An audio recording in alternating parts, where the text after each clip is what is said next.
Good evening बच्चों। कल हम लोगों ने एक टॉपिक पढ़ा था purification of colloid. Purification of colloid का क्या मतलब है बच्चों? प्यूरिफिकेशन का मतलब है किसी भी कोलॉइडल सोल को मिनिमम अमाउंट ऑफ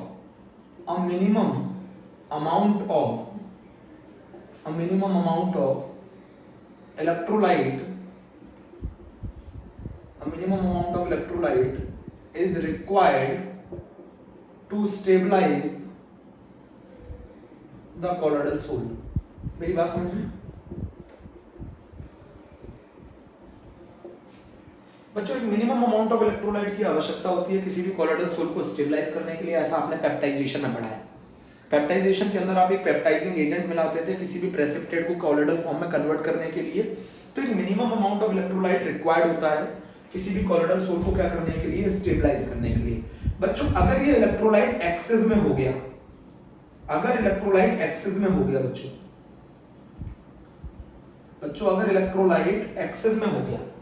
अगर इलेक्ट्रोलाइट एक्सेस में हो गया तो ये क्या कर देगा? डिस्टेबलाइज कर देगा कोलॉइडल सोल को। Destabilise the colloidal sol. कैसे डिस्टेबलाइज कर देगा? ये उनके चार्ज को न्यूट्रलाइज करने लग जाएगा। चार्ज को न्यूट्रलाइज करेंगे तो ये जो डिस्पर्स्ड फेज पार्टिकल है ये एग्रीगेट कर जाएंगे। एग्रीगेट करके प्रेसिपिटेट फॉर्म कर लेंगे और सॉल्यूशन से सेपरेट हो जाएंगे। तो एक minimum amount of electrolyte required होता है किसी भी कोलॉइडल सोल को स्टेबलाइज करने के लिए। अगर आपने उससे ज्यादा इलेक्ट्रोलाइट प्रेजेंट हो गया तो वो आपके कोलॉइडल सोल को डिस्टेबलाइज कर देगा। कैसे कर देगा? ये डिस्पर्स्ड फेज पार्टिकल्स को एग्रीगेट करना चालू कर देगा। एग्रीगेट मतलब इकट्ठा करना चालू कर देगा। इकट्ठा कर देगा तो ये बैठ जाएंगे नीचे, तो कोलॉइड डिस्पर्स्ड फेज और डिस्पर्जन मीडियम सेपरेट हो गए। तो फिर तो आइडेंटिटी लूज हो गई ना, कोलॉइडल सॉल्यूशन तो खत्म हो गया, बेकार हो गया। एक मिनिमम अमाउंट ऑफ इलेक्ट्रोलाइट की आवश्यकता होती है किसी भी कोलॉइडल सोल को स्टेबलाइज करने के लिए। अगर आपने उससे ज्यादा इलेक्ट्रोलाइट मिला दिया तो वो हमारे कोलॉइडल सोल को क्या करना चालू कर देगा? डिस्टेबलाइज करना चालू कर देगा। हमारे कोलॉइडल सोल को डिस्पर्स्ड फेज पार्टिकल एग्रीगेट कर जाएंगे, प्रेसिपिटेट कर जाएंगे। तो हमें क्या होता है, इस एक्सेस ऑफ इलेक्ट्रोलाइट को बच्चों, इस एक्सेस ऑफ इलेक्ट्रोलाइट को जिसको हम इंप्योरिटी भी कह सकते हैं, इस एक्सेस ऑफ इलेक्ट्रोलाइट को जिसको हम इंप्योरिटी भी कह सकते हैं, क्रिस्टलॉइड भी कह सकते हैं, इसको हम क्या करते हैं? रिमूव करते हैं। इसको रिमूव करने के मेथड को ही हम लोग क्या कहते हैं? प्यूरिफिकेशन ऑफ कोलॉइड कहते हैं। प्यूरिफिकेशन ऑफ कोलॉइड कहते हैं। नहीं समझे? तो बहुत इजी मेथड है। What do you mean by the word purification of colloid? The minimum amount of electrolyte is required to stabilise the colloidal sol. अगर इलेक्ट्रोलाइट एक्सेस में हो गया तो वो हमारे कोलॉइडल सोल को डिस्टेबलाइज कर देगा। तो हम उस केस में डिस्पर्स्ड फेज पार्टिकल एग्रीगेट कर जाएंगे, सेटल हो जाएंगे, प्रेसिपिटेट हो जाएंगे, कोगुलेट हो जाएंगे। तो हमें क्या करना पड़ता है? जो एक्सेस में इलेक्ट्रोलाइट है उसको हमें क्या करना पड़ता है? हटाना पड़ता है। उसी मेथड को हम लोग क्या बोलते हैं? प्यूरिफिकेशन ऑफ कोलॉइड बोलते हैं। उसी मेथड को बच्चों हम प्यूरिफिकेशन ऑफ कोलॉइड बोलते हैं। बात को समझो। So what do you mean by the word purification of colloid? A minimum amount of electrolyte is required to stabilize the colloidal soul. If the electrolyte is in excess, it destabilizes the colloidal soul. Dispersed phase particle aggregate, precipitate. Excess of electrolyte और impurities को remove करने के method को बोला जाता है purification of colloid। इसी को बोला जाता है purification of colloid। मेरी बात सुन रहे हैं ध्यान से? इसी को बोला जाता है purification of colloid। अच्छा, मुझे एक चीज बताओ, प्यूरिफिकेशन ऑफ कोलॉइड के तीन मेथड है। प्यूरिफिकेशन ऑफ कोलॉइड के तीन मेथड है। प्यूरिफिकेशन ऑफ कोलॉइड के तीन मेथड है बच्चों। एक मेथड को बोला जाता है अल्ट्रा फिल्ट्रेशन।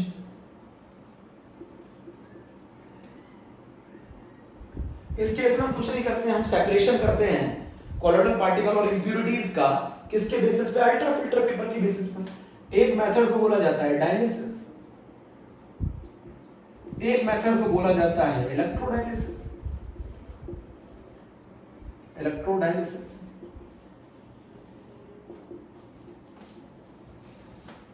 बोलो। एक अल्ट्रा फिल्ट्रेशन बोला जाता है, डायलिसिस बोला जाता है, इलेक्ट्रोडायलिसिस। तो तीन तरीके से हम किसी भी कोलॉइड को क्या करते हैं बच्चों? प्यूरिफाई करते हैं। उससे पहले मैं एक और चीज बता दूं, दो तरीके के कोलॉइड होते हैं on the basis of charges, है ना? On the basis of charges,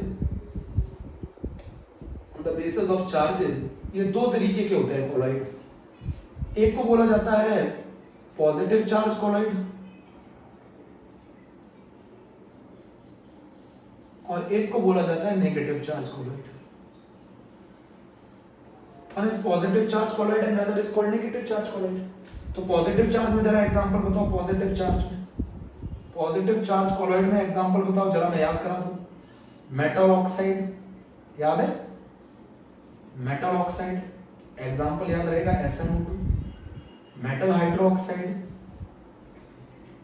metal hydroxide एक बार रिवीजन कर रहे हैं, जैसे FeOH का होल थ्राइस, जैसे एक और है हेमोग्लोबिन। हेमोग्लोबिन में कौन होता है Fe+2, तो कैसा चार्ज कॉलॉइड होगा, पॉजिटिव चार्ज। तो तीन एग्जांपल हो गए पॉजिटिव चार्ज कॉलॉइड के, metal oxide, metal hydroxide and haemoglobin.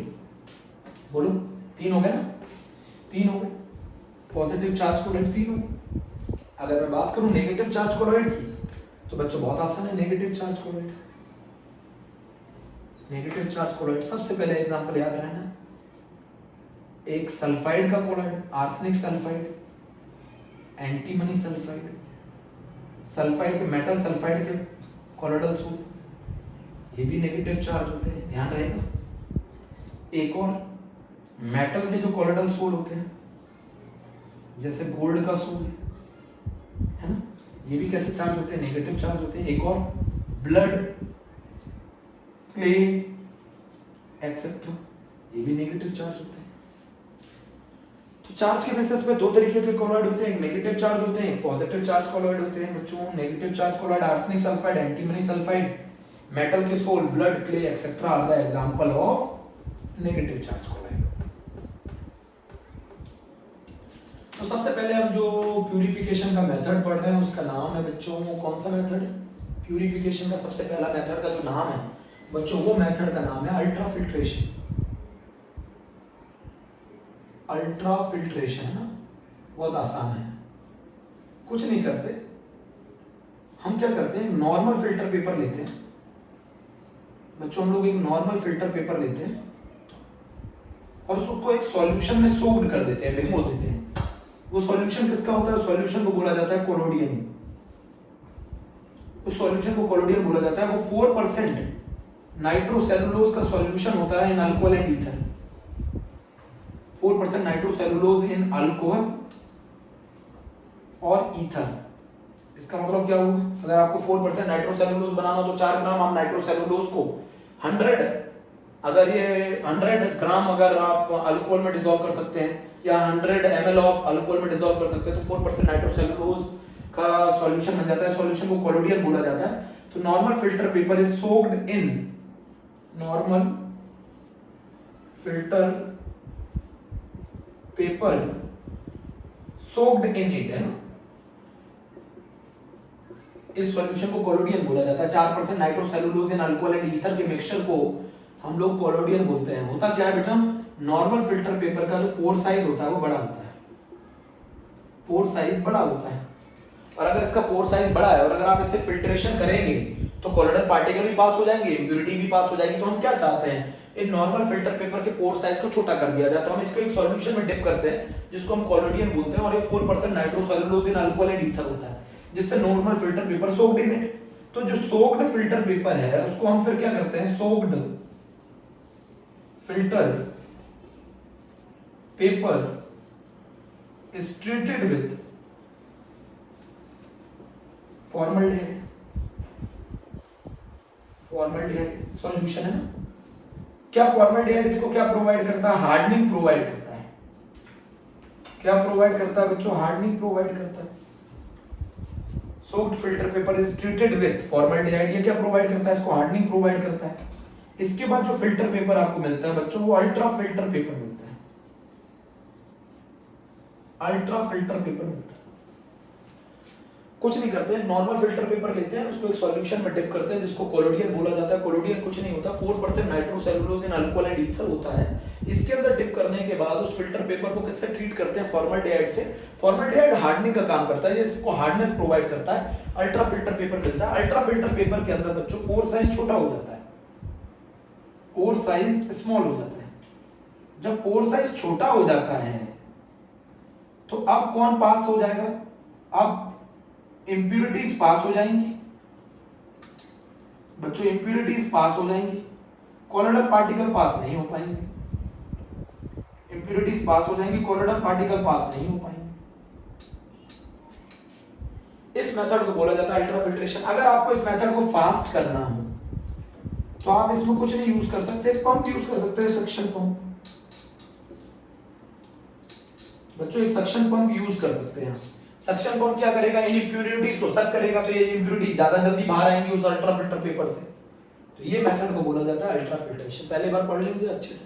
Ultrafiltration purification of colloid के अंदर पढ़ा जाता है। इसमें क्या करते हैं, एक नॉर्मल फिल्टर पेपर लेते हैं, उसको एक सॉल्यूशन में डिप करते हैं, सोक्ड करते हैं। उस नॉर्मल फिल्टर पेपर को इसके अंदर सोक्ड करने के बाद उस फिल्टर पेपर को हम ट्रीट करते हैं फॉर्मल्डिहाइड के सॉल्यूशन से। वो उसको हार्डनिंग प्रोवाइड करता है। जो पेपर मिलता है उसको अल्ट्राफिल्टर पेपर कहते हैं, जिसके अंदर पोर साइज छोटा हो जाता है। फिर अगर हम उसमें से इंप्यूरिटी पास करेंगे तो इंप्यूरिटीज पास हो जाएंगी, बट कोलोइडल पार्टिकल पास नहीं हो पाएंगे, क्योंकि कोलोइडल पार्टिकल का साइज 1 नैनोमीटर से 1000 नैनोमीटर के बीच में होता है, इंप्यूरिटीज का साइज छोटा होता है, तो दोनों सेपरेट हो गए।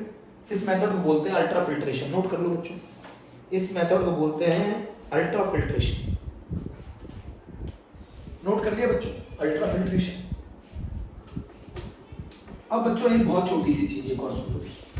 अगला जो मेथड है वो बच्चों है डायलिसिस। डायलिसिस क्या होता है, ब्लड के अंदर जो भी आयनिक इंप्यूरिटीज हैं उनको सेपरेट करने का मेथड है। मेडिकल इंडस्ट्री में, मेडिकल में डायलिसिस की जाती है। किसका, जिस व्यक्ति की किडनी खराब हो गई हो तो उसके ब्लड को प्यूरिफाई करने के लिए, उसके ब्लड में से इंप्यूरिटीज हटाने के लिए हम एक मशीन को यूज करते हैं, जिसकी मदद से डायलिसिस कैरी किया जाता है। वो मशीन में इंप्योर ब्लड जाता है, दूसरी तरफ से प्योर ब्लड भेज दिया जाता है बॉडी में।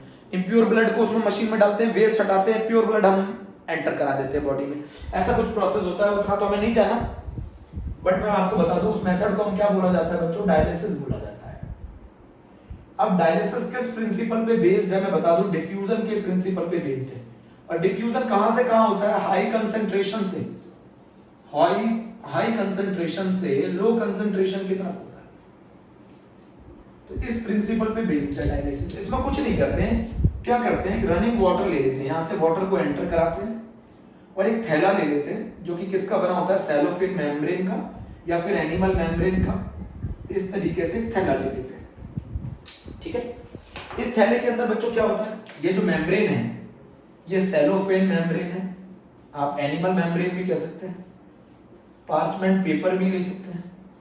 ये एनिमल मेम्ब्रेन का बैग है, ठीक है।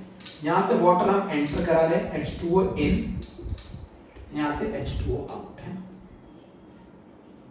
ठीक है बच्चों। इसके अंदर कोलोइडल पार्टिकल है, जो बड़े बड़े साइज के दिखा रहा हूं ये कोलोइडल पार्टिकल है, और जो छोटे साइज की हमारी इंप्यूरिटीज हैं वो ये जो मैं डॉटेड से दिखा रहा हूं ये इंप्यूरिटीज है।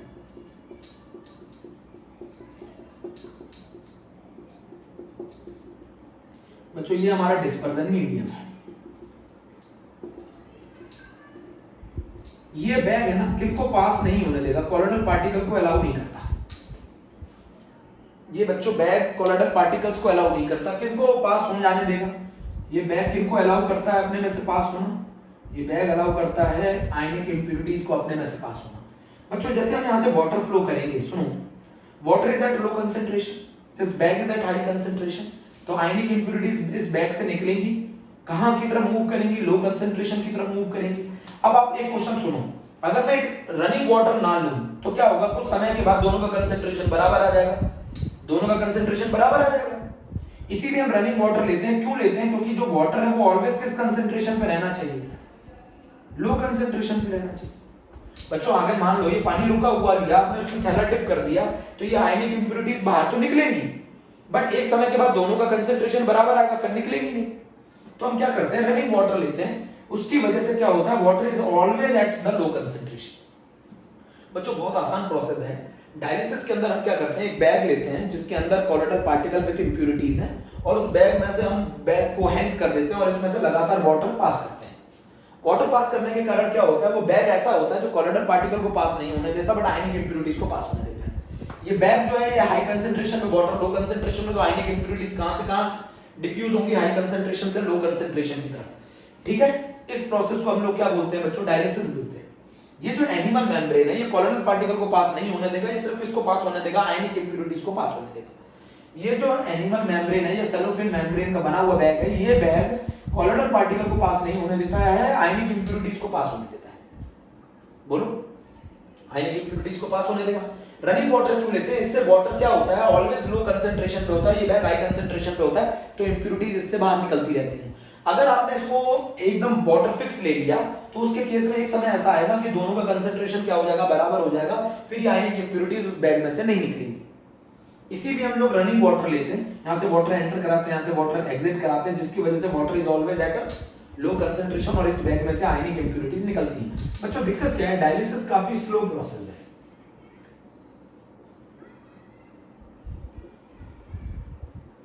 बच्चों डायलिसिस काफी स्लो प्रोसेस है। अब हम क्या करते हैं, इस डायलिसिस को फास्ट करने के लिए बच्चों हम यहाँ एक बैटरी का टर्मिनल लगा देते हैं, एक पॉजिटिव टर्मिनल लगा दिया बैटरी का, ये पॉजिटिव, और यहां पर बच्चों हमने एक नेगेटिव टर्मिनल लगा दिया, मतलब बैटरी के दो टर्मिनल लगा दिए, पॉजिटिव एंड नेगेटिव। अब बच्चों इसके अंदर, बैग के अंदर क्या है, इस बैग के अंदर क्या है, इस बैग के अंदर है आयनिक इंप्योरिटीज, इस बैग के अंदर क्या है, आयनिक इंप्योरिटीज। सिर्फ कुछ नहीं है, इस प्रोसेस को फास्ट बनाने के लिए, डायलिसिस बहुत स्लो प्रोसेस है, इस प्रोसेस को फास्ट बनाने के लिए हमने क्या किया, बैटरी के पॉजिटिव एंड नेगेटिव टर्मिनल लगा दिए। अब क्या होगा, ये जो आयनिक इंप्योरिटीज इसमें कौन है, कैटायन, इस आयनिक इंप्योरिटीज में कौन है, एनायन। जो कैटायन है वो किसकी तरफ प्लेट मूव करेगा, नेगेटिव प्लेट की तरफ, और जो एनायन है वो किस प्लेट की तरफ मूव करेगा, पॉजिटिव प्लेट की तरफ। तो अब ये पहले के कंपैरिजन में ज्यादा तेजी से निकलेंगे, इस पहले के कंपैरिजन में ज्यादा तेजी से निकलेंगे इस बैग में से, तो प्रोसेस फास्ट हो जाएगा। बच्चों ये प्रोसेस स्लो था, हमने कुछ नहीं किया, बैटरी के दो टर्मिनल लगा दिए, मतलब करंट फ्लो करा दिया, पॉजिटिव नेगेटिव लगा दिया, तो इसके अंदर जो इंप्योरिटीज है वो आयनिक है, आयनिक इंप्योरिटीज इसकी तरफ अट्रैक्ट होंगी, पॉजिटिव प्लेट की तरफ एनायन अट्रैक्ट होंगे, नेगेटिव प्लेट की तरफ कैटायन अट्रैक्ट होंगे, तो उस बैग में से जल्दी जल्दी बाहर निकलेंगे, जिसकी वजह से ये प्रोसेस फास्ट हो जाएगा। बोलो बच्चों, जिसकी वजह से ये प्रोसेस फास्ट हो जाएगा। भाई हमने क्या किया, डायलिसिस के अंदर हमने एक बैग लिया, उस बैग में हमने रनिंग वाटर फ्लो कराया, बट वो प्रोसेस काफी स्लो था बच्चों, वो प्रोसेस काफी स्लो था। उस बैग में से आयनिक इंप्योरिटीज बाहर जा रही थी, कॉलोइडल पार्टिकल बाहर नहीं जा पा रहे थे। सारा प्रोसेस वही है, सिर्फ हमने यहाँ नेगेटिव और पॉजिटिव प्लेट लगा दी। नेगेटिव और पॉजिटिव प्लेट लगाने से हमने पोटेंशियल अप्लाई कर दिया। पोटेंशियल अप्लाई करने से क्या होगा कि जो नेगेटिव चार्ज पार्टिकल है वो पॉजिटिव प्लेट की तरफ भागेंगे, जो पॉजिटिव चार्ज पार्टिकल है वो नेगेटिव प्लेट की तरफ भागेंगे। इससे ये प्रोसेस फास्ट हो जाएगा। इसी फिनोमेनन को इलेक्ट्रोडायलिसिस बोला जाता है। इसी फिनोमेनन को इलेक्ट्रोडायलिसिस बोला जाता है। सारा प्रोसेस वही है, सिर्फ फास्ट करने के लिए हम इलेक्ट्रोडायलिसिस करते हैं। डायलिसिस को फास्ट करने के लिए हम इलेक्ट्रोडायलिसिस करते हैं। बोलो बच्चों, डायलिसिस को फास्ट करने के लिए हम इलेक्ट्रोडायलिसिस करते हैं। नोट करो बच्चों, हम डायलिसिस को फास्ट करने के लिए हम इलेक्ट्रोडायलिसिस करते हैं।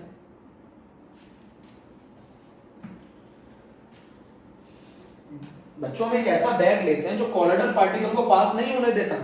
ऐसा बैग लेते हैं जो कॉलोइडल पार्टिकल को पास नहीं होने देता है, बट वो किसको पास होने देता है, सिर्फ आयनिक इंप्योरिटीज को।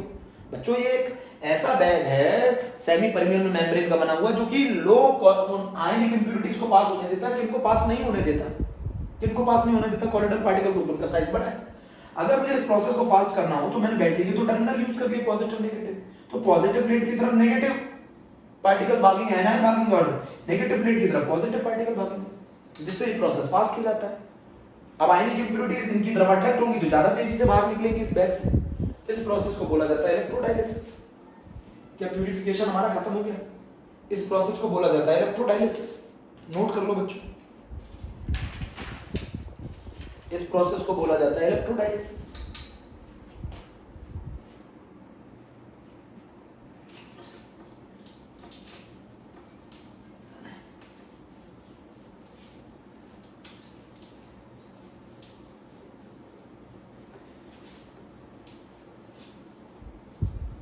अब बच्चों हमारा जो अगला टॉपिक है वो बहुत इंपॉर्टेंट है, और वो है प्रॉपर्टीज ऑफ द कॉलोइड। बच्चों अगला हमारा जो टॉपिक है वो बहुत इंपॉर्टेंट है, और वो है properties of the colloid.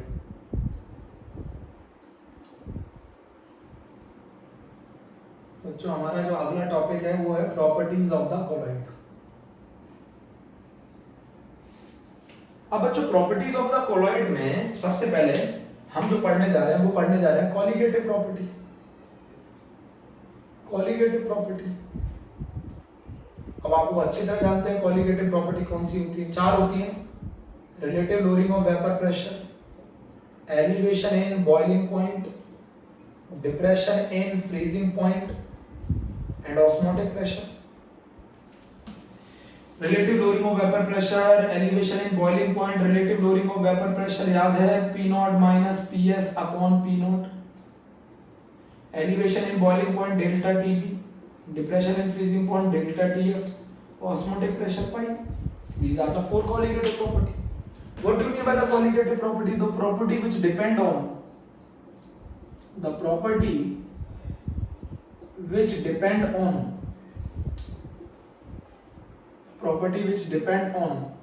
number of solute particles, not on the nature. ऐसी प्रॉपर्टीज जो नंबर ऑफ सॉल्यूट पार्टिकल्स पे डिपेंड करती हो, नेचर पे डिपेंड ना करती हो, ऐसी प्रॉपर्टीज को हम लोग कॉलिगेटिव प्रॉपर्टी बोलते हैं। The property which depend on the number of solute particles not on the nature. आप बोलोगे यहाँ कैसे बात कर रहे हो आप, इसकी यहाँ बात क्यों कर रहे हो, आप क्वेश्चन पूछ रहे हो यहाँ पर इसकी बात क्यों कर रहे हैं। हम कंपैरिजन कर रहे हैं किसके बीच में, हम कंपैरिजन कर रहे हैं ट्रू सॉल्यूशन और कॉलोइडल पार्टिकल्स के बीच में। तो बच्चों अगर मान लो मैं दोनों का 1 सेंटीमीटर क्यूब वॉल्यूम लूं, बच्चों अगर मैं दोनों का 1 सेंटीमीटर क्यूब वॉल्यूम लूं, 1 मिनट बच्चों, अगर मैं दोनों का 1 सेंटीमीटर क्यूब वॉल्यूम लूं, मान लो मैंने एक 1 सेंटीमीटर क्यूब वॉल्यूम, मैंने 1 सेंटीमीटर क्यूब वॉल्यूम लिया किसका, ट्रू सॉल्यूशन का। बच्चों ये 1 ट्रू सॉल्यूशन का मैंने 1 सेंटीमीटर क्यूब वॉल्यूम ले रखा है।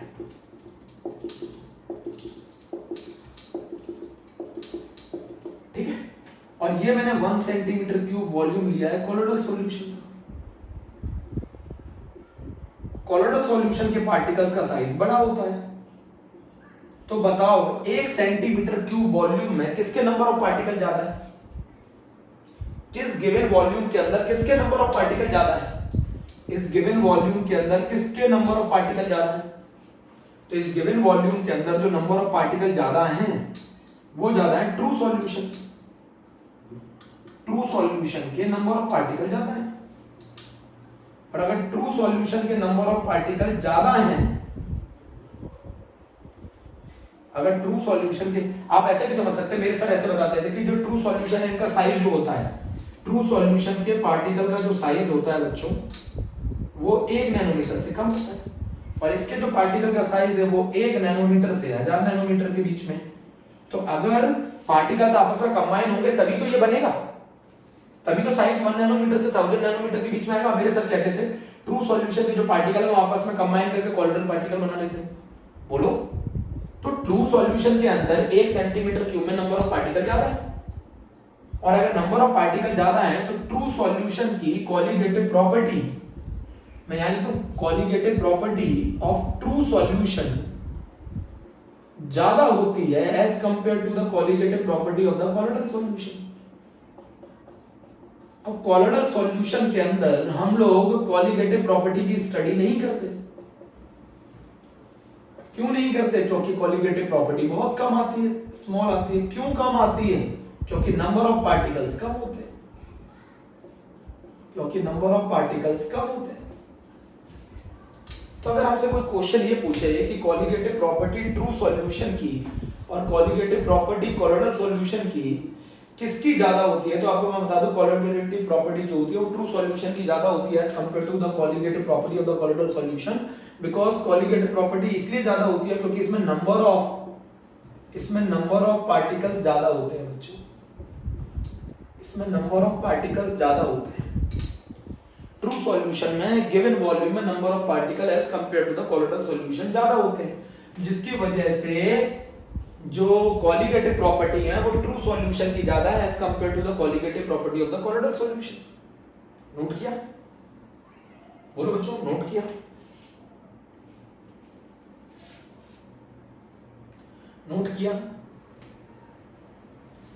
जो बहुत आसान कंसेप्ट है। कॉलिगेटिव प्रॉपर्टी वो होती है जो नंबर ऑफ सॉल्यूट पार्टिकल्स पर डिपेंड करती है।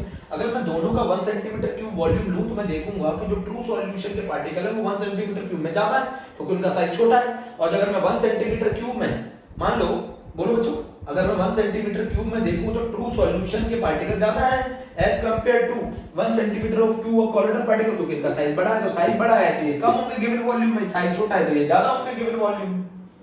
बोलो, अगर मैं देखूं कॉलिडल पार्टिकल और ट्रू सॉल्यूशन के बीच में, तो ट्रू सॉल्यूशन के अंदर नंबर ऑफ पार्टिकल ज्यादा होते हैं गिवन वॉल्यूम में as compare to the colloidal solution. तो अगर नंबर ऑफ पार्टिकल ज्यादा है तो कॉलिगेटिव प्रॉपर्टी ट्रू सॉल्यूशन की ज्यादा होगी ना, किसके कंपैरिजन में, colligative property of the colloidal solution. इसीलिए हम इसमें कॉलिगेटिव प्रॉपर्टीज की स्टडी नहीं करते क्योंकि कॉलिगेटिव प्रॉपर्टी काफी कम आती है। क्योंकि क्यों कम आती है? नंबर ऑफ पार्टिकल्स कम होते हैं। जल्दी बोलो, नोट कर लो बच्चों।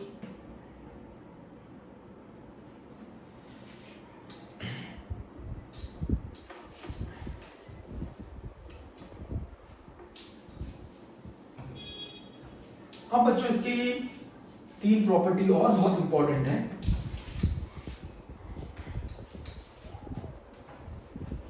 एक प्रॉपर्टी का नाम है इसकी ऑप्टिकल प्रॉपर्टी, और वो ऑप्टिकल प्रॉपर्टी है बच्चों टिंडल इफेक्ट।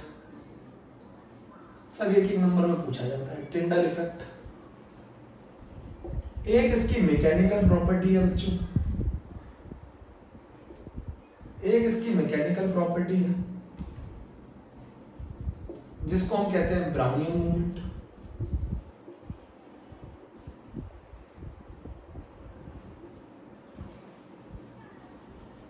एक इसकी इलेक्ट्रिकल प्रॉपर्टी है, एक इसकी इलेक्ट्रिकल प्रॉपर्टी है जिसको हम लोग कहते हैं electrophoresis.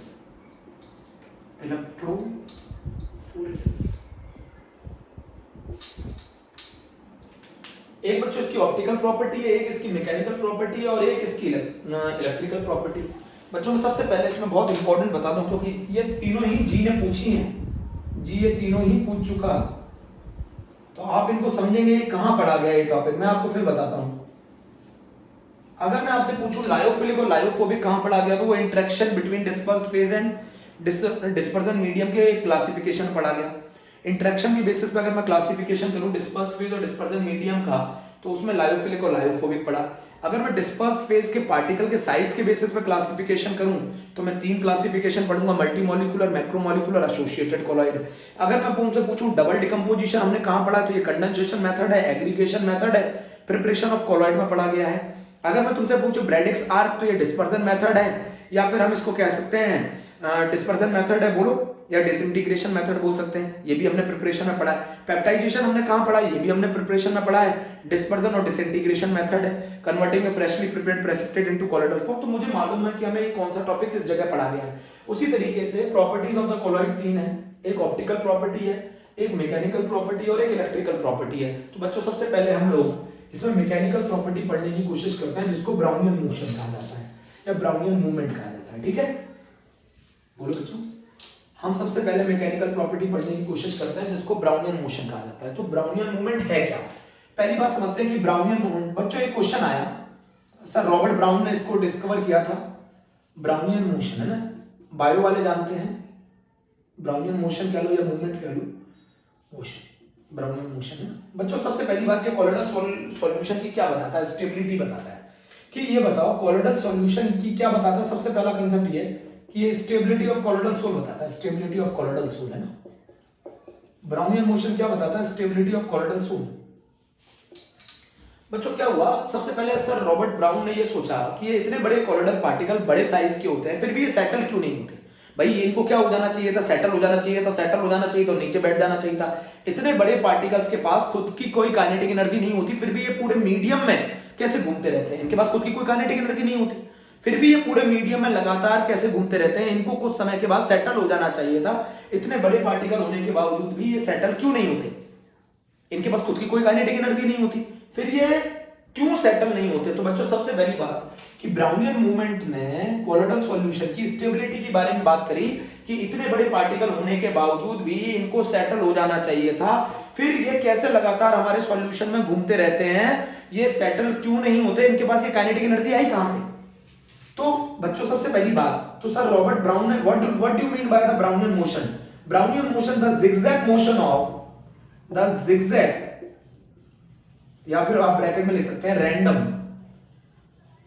The zigzag motion of colloidal particle,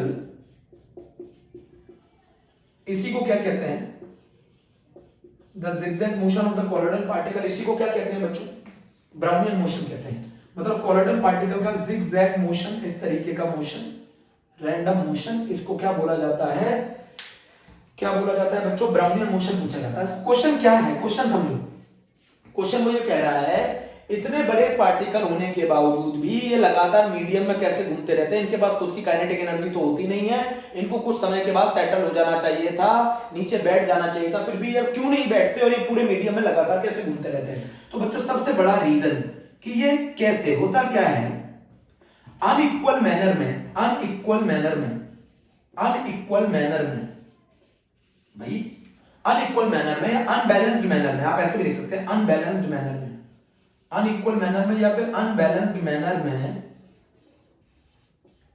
dispersion medium के पार्टिकल्स, जिनको भाई डिस्पर्जन मीडियम के पार्टिकल्स तो लगातार घूमते रहते हैं, छोटे पार्टिकल उनके पास लगातार घूमते रहते हैं, अनइक्वल मैनर में डिस्पर्जन मीडियम के पार्टिकल्स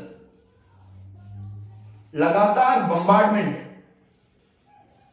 लगातार बम्बार्डमेंट, अनइक्वल मैनर में डिस्पर्जन मीडियम के पार्टिकल बम्बार्डमेंट करते हैं किसके साथ, डिस्पर्स्ड फेज पार्टिकल के साथ।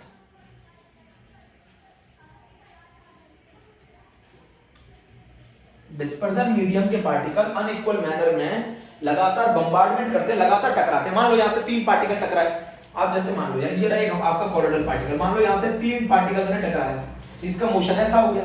मान लो यहां से 2 पार्टिकल ने टकराया, इसका मोशन ऐसा हो गया, यहां से 1 पार्टिकल टकराया, इसका मोशन ऐसा हो गया, यहां से ऐसा हो गया, ऐसा हो गया। तो ये जो लगातार जो डिस्पर्स्ड फेज पार्टिकल है, इनके ऊपर लगातार डिस्पर्जन मीडियम के पार्टिकल अनइक्वल मैनर में टकराते रहते हैं। मान लो यहां से 3 ने टकराया, यहां चला गया, फिर 2 ने टकराया, यहां चला गया, यहां चला गया, यहां चला गया। तो जो अनइक्वल मैनर में डिस्पर्जन मीडियम के पार्टिकल्स लगातार डिस्पर्स्ड फेज पार्टिकल के साथ बम्बार्डमेंट करते हैं, जिसकी वजह से ये पार्टिकल रैंडम मोशन करते हैं, जिगजैग मोशन करते हैं और ये कभी सेटल नहीं होते। बच्चों पहली बात ये सोचो कि what do you mean by the Brownian motion. तो ब्राउनियन मोशन एक जिगजैग मोशन है कोलोइडल पार्टिकल का, जो कि ये बताता है कि कोलोइडल पार्टिकल पूरे मीडियम में, पूरे डिस्पर्जन मीडियम में घूमते रहते हैं लगातार, वो सेटल नहीं होते। क्वेश्चन ये आता है इतने बड़े पार्टिकल्स के पास खुद की काइनेटिक एनर्जी कहां से आई, ये सेटल क्यों नहीं होते। तो उसका आंसर दिया कि जो डिस्पर्जन मीडियम के पार्टिकल्स है वो लगातार अनइक्वल मैनर में किससे टकराते हैं, डिस्पर्स्ड फेज पार्टिकल से, जिसके कारण इसका जो मोशन हो जाता है वो बच्चों जिगजैग मोशन हो जाता है। और अगर ये जिगजैग मोशन हो जाएगा, अगर बच्चों इसका मोशन जिगजैग हो जाएगा, तो इसी मोशन को क्या कहते हैं, ब्राउनियन मोशन। तो ब्राउनियन मोशन क्या स्टेबिलिटी ऑफ कोलोइडल सोल बताता है, बिल्कुल बताता है बच्चों, इसी ने तो बताया था, वरना तो कोलोइडल सोल क्या हो जाने चाहिए थे, सेटल हो जाने चाहिए थे। इसी ने बताया कि ये लगातार पूरे सॉल्यूशन में मूव करते रहते हैं, ये सेटल नहीं होते, ये कोगुलेट नहीं होते। क्यों नहीं होते, क्योंकि लगातार डिस्पर्जन मीडियम के पार्टिकल डिस्पर्स्ड फेज पार्टिकल के साथ लगातार बम्बार्डमेंट करते हैं, वो भी अनइक्वल मैनर में, जिसकी वजह से इनका मोशन रैंडम हो जाता है। मान लो यहां से 3 टकराए, यहां से 2 टकराए, यहां से 1 टकराया, तो ये फोर्सेस बैलेंस नहीं है बच्चों, ये अनबैलेंस्ड है, तो जिसकी वजह से इसका मोशन जिगजैग होता है। अब मेरी बात समझो, इसका ये क्या ब्राउनियन मोशन बच्चों साइज ऑफ द पार्टिकल पे भी डिपेंड करता है। कैसे, जो आदमी मोटा होगा ज्यादा, उसको मूव करने में दिक्कत आएगी, बोलो। Brownian motion size of the particle पे भी डिपेंड करता है, जितना ज्यादा साइज छोटा होगा उतना ब्राउनियन मोशन ज्यादा होगा। नेचर पे डिपेंड नहीं करता बच्चों, नेचर पे डिपेंड नहीं कर रहा है। तो सुनो, ब्राउनियन मोशन जो है वो साइज ऑफ द पार्टिकल पे डिपेंड करता है। साइज ऑफ द पार्टिकल जितना कम होगा ब्राउनियन मोशन उतना ज्यादा होगा। साइज ऑफ द पार्टिकल के ब्राउनियन मोशन इनवर्सली प्रोपोर्शनल, जितना पार्टिकल का साइज छोटा होगा ब्राउनियन मोशन उतना ज्यादा होगा। बच्चों बड़े साइज के पार्टिकल जल्दी सेटल हो जाते हैं, छोटे साइज के पार्टिकल देर में। तो जितना ज्यादा साइज ऑफ द पार्टिकल बड़ा होगा, आपको मालूम है ना मोटे आदमी को मूव करने में दिक्कत आती है, तो जितना साइज पार्टिकल का बड़ा होगा उतना जिगजैग मोशन कम होगा। साइज ऑफ द पार्टिकल जितना बड़ा होगा जिगजैग मोशन कम होगा, ब्राउनियन मोशन उतना कम होगा। जितना साइज ऑफ द पार्टिकल छोटा होगा ब्राउनियन मोशन उतना ज्यादा होगा। तो साइज ऑफ द पार्टिकल के ब्राउनियन मोशन इनवर्सली प्रोपोर्शनल है। विस्कोसिटी के भी ब्राउनियन मोशन इनवर्सली प्रोपोर्शनल है। जितना गाढ़ा लिक्विड आएगा उतना मूवमेंट करने में दिक्कत आएगी। ब्राउनियन मोशन जो है वो विस्कोसिटी के भी इनवर्सली प्रोपोर्शनल है। ब्राउनियन मोशन विस्कोसिटी के भी इनवर्सली प्रोपोर्शनल है। जितनी ज्यादा विस्कोसिटी ब्राउनियन मोशन उतना कम, जितना ज्यादा साइज ऑफ द पार्टिकल उतना ब्राउनियन मोशन कम। तो ब्राउनियन मोशन है क्या? जो जिगजैग मोशन है कॉलोइडल पार्टिकल्स का वही कहलाता है ब्राउनियन मोशन। क्यों होता है? क्योंकि डिस्पर्जन मीडियम के पार्टिकल अनइक्वल मैनर में डिस्पर्स्ड फेस पार्टिकल से लगातार टकराते रहते हैं, जिसके कारण ये इररेगुलर और जिगजैग मोशन या रैंडम मोशन करते हैं। उसी को बोला गया ब्राउनियन मोशन। ये क्या बताता है कि कॉलोइडल सॉल्यूशन की स्टेबिलिटी बताता है। किन दो फैक्टर पर डिपेंड करता है? साइज ऑफ द पार्टिकल में विस्कोसिटी। अगर विस्कोसिटी ज्यादा है मतलब गाढ़ापन ज्यादा है तो मूवमेंट कम होगा, ब्राउनियन मोशन कम होगा। और अगर साइज ऑफ द पार्टिकल जितना बड़ा है उतना ब्राउनियन मोशन कम होगा। तो ब्राउनियन मोशन जो है वो size of the colloidal, size of the particle पे डिपेंड करता है। ब्राउनियन मोशन विस्कोसिटी पे डिपेंड करता है। एनसीईआरटी में मेंशन है जितनी ज्यादा विस्कोसिटी होगी ब्राउनियन मोशन उतना कम होगा, जितना साइज ऑफ द पार्टिकल छोटा होगा ब्राउनियन मोशन उतना ज्यादा होगा। नोट कर लो बच्चों। तो ब्राउनियन मोशन क्या है? मैकेनिकल प्रॉपर्टी है कॉलोइड्स की। ये बताती है कि कॉलोइडल पार्टिकल इतने बड़े होने के बाद इनके पास खुद की काइनेटिक एनर्जी नहीं होती, फिर भी ये पूरे मीडियम में लगातार कैसे घूमते रहते हैं। इनको सेटल हो जाना चाहिए था। उसका रीजन है डिस्पर्जन मीडियम के पार्टिकल लगातार बम्बार्डमेंट करते हैं किनके साथ? डिस्पर्स फेस पार्टिकल के साथ, और वो भी अनइक्वल मैनर में, जिसकी वजह से कभी सेटल नहीं होते। इसी चीज ने क्या बताया? कॉलोइडल सॉल्यूशन की स्टेबिलिटी को बताया ब्राउनियन। तो साइज ऑफ द पार्टिकल जितना बड़ा होगा ब्राउनियन मोशन उतना कम होगा। मैंने आपको तरीका बताया, जितना मोटा आदमी आता है उसे मूवमेंट करने में उतनी दिक्कत आती है। सही है। जितना गाढ़ा लिक्विड होगा उतना मोशन करने में दिक्कत होगी। तो ब्राउनियन मोशन जो है वो विस्कोसिटी के भी इनवर्सली प्रोपोर्शनल है। बोलो, सुन लिया ध्यान से? इतना टॉपिक अभी आपको करना है। फटाफट बच्चों आप इसको कर लो, नोट कर लो और मुझे फिर बताना मैसेज में लिखकर कि आपको कितना समझ में आया है। ठीक है।